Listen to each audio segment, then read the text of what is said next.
Phase 5 was absolutely incredible, guys. I mean, absolutely incredible. Now, look, it might not be over for us. Fingers crossed, guys, it's not over for us yet. Hopefully, we make it to the top 100.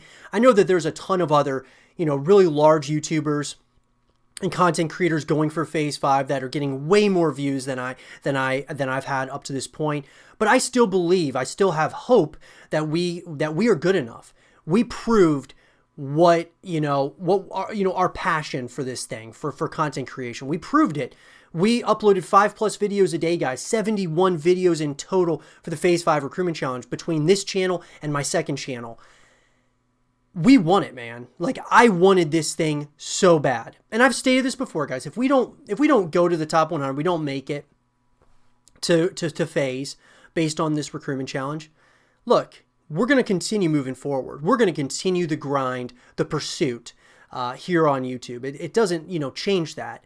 But I just, I really feel good about what we accomplished, what we did for the Phase 5 Recruitment Challenge up to this point. And so that leads me, guys, to what, I learned here from Phase 5. This is the first recruitment challenge I've gone for on this YouTube channel. I've had other YouTube channels in the past, guys, that I went for other, teams in the past. I went for Red Reserve, which was kind of like they were like the reserve team for Phase. I went for Obey. I went for Soar. And I never won a recruitment challenge because all those teams that I went for them as a content creator. And back then, guys, when I went for these recruitment challenges, they weren't really picking up content creators. It was a very new thing, to be picking up content creators. They were looking for trick shotters and snipers mainly. And I just didn't, I wasn't good enough at trick shotting and sniping. And so anyway, I thought that this was the biggest opportunity for me ever, with Phase 5 being for anyone and everyone this year. Because once again, Phase 5 in the past has always been about, trick shotting and sniping and Call of Duty as well. So what I learned is that there is still a lot of people passionate about trick shotting and sniping in Call of Duty, even on Fortnite now, for the Phase 5 Recruitment Challenge. I mean, mainly when I would go on YouTube and I would put in the search bar, #Phase 5, you kind of scroll down and you're seeing all the videos that are coming out. For the most part, it was Call of Duty trick shotting, Call of Duty sniping, Fortnite trick shotting. That was pretty much mainly what it was. And you know what? I love that. It's amazing. It kind of like rejuvenated, it revitalized the Call of Duty trick shotting and sniping, communities in a major way, and probably for the foreseeable future now, which is incredible. So that's one thing I learned. Number two is that this was the biggest Phase 5 recruitment challenge we've ever seen. I mean, there are so many people going for this thing, and I think that, there's so many people who want this thing bad. You can tell. And we just had to prove that we wanted it more. That's what we had to prove, guys, is that we wanted it more, and the way in which I did that was based on, the quality of content and the quantity of content. How many videos we're putting out each day, the quality of those videos, and the streams, and just everything all together, guys. I put everything into it. So like I said, I have no regrets on what we did on the, when it comes to Phase 5. The one thing would be, I wish I was better at hitting clips, guys. I mean, seriously, that would be the one thing. I just wish I was better when it comes to trick shotting and sniping in Call of Duty. I just wish I was better at it. I hit little clips here and there, but nothing crazy, right? And, that's why, my focus has always been on content creation, because that's what I believe I'm really good at. So, this also, one other thing that really Phase 5 taught me in a massive way, it kind of changed my focus on thumbnails. So thumbnails, guys, I've always said that they're kind of a small thing, but they really are a large thing in the grand, scheme of YouTube.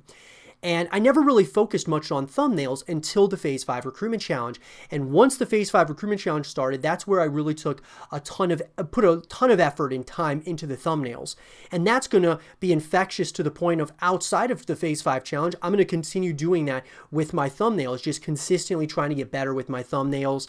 I think it's really important spending more time on those thumbnails, because when I started this channel back in July of 2018, you can go all the way back and you can tell that I really didn't care much about my thumbnails. I didn't really put a ton of time and effort into them because I put a lot of time and effort into the video itself. I didn't really put a ton of time into the thumbnails. And so that's one thing that's changing. That's one thing I've learned from Phase 5, is that this is really important. The thumbnails are very, very important to, kind of just showing people what you're all about. And so I think that with the Phase 5 challenge, we definitely showed. We showed, guys, that showed out when it came to, just the thumbnails, to the quality of videos, the quantity of videos. Like I said, 71 videos, guys, 5+ videos per day during a 2-week span. I believe we made history, Phase 5 history, I should say.